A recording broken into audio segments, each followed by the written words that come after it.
There was an atheist in my first year of becoming a believer. 10 years of being an atheist, and then I became a theist, and within my first year, there was a bunch of non believers who wanted to debate me. They wanted to show me that I was delusional and stupid and retarded and all that for believing in a God. And I remember one of these first guys, his name was The Bomb. And sometimes he referred to himself as The Boom. So I'm debating the guy in a live hangout, and he's on camera. You can see his face and you can see his shoulders. Well, while I'm talking to him, my concentration kept on getting fucked with because every time I looked over at him, I noticed that his shoulder and part of his arm was wiggling in a very strange manner. Let me not be secretive about this. I'll tell you exactly what was going through my mind. He was moving his shoulder and arm as if he was doing a jacking off motion. His arm was just moving too sporadic for it to be anything else. This couldn't have possibly been him drawing a picture or something like that or sketching because the arm continued to go up and down. And I don't know anybody that draws that type of way. So I stopped with my theological questions towards him and said, "What the fuck are you doing, man?" And he goes, "Oh, nothing."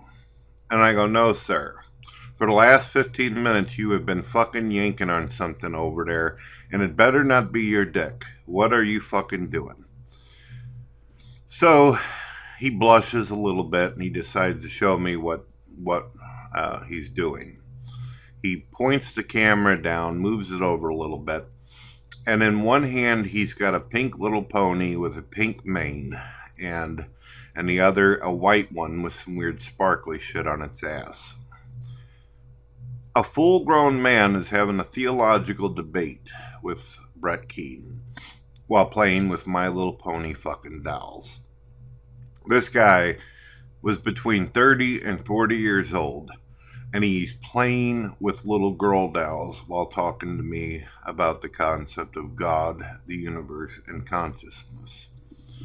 I immediately almost threw up in the wastebasket next to me. I could not believe what the fuck I was seeing. And of course, the theological discussion went into the matters in front of my face, okay? I said, "Why are you playing with these fucking toys for?" Now, I want to make this clear. I'm a fan of Transformers. I like the old Voltron, the Lions, and I even enjoyed the Thundercats. I remember whenever I was a young man, I really got into G.I. Joe. Loved G.I. Joe during the time of Sergeant Slaughter and Duke and Hawk and all these characters. These were strong, tough-ass cartoons. They were awesome. The kind of cartoons that will last forever. That you could watch it 100 years from now and still see why it is that Voltron is cool. The guy explained to me that the reason why he liked My Little Pony is because it was about love and friendliness and power and all this crazy shit. And I'm like, I had to ask him, and this might come off rude, but I said, "Are you in a relationship?" And the guy said no. He made it very clear that he was not a successful breeder. He was not someone that was on the dating scene, and he was someone who clearly wasn't getting out very often. And hey, we all got our problems. We all have our issues. Well, I gave him a bit of shit over it because I'll be honest with you, I don't like being mean or horrible to people. But when you see something like that, it kind of makes you can't help to say some things that might come off belittling.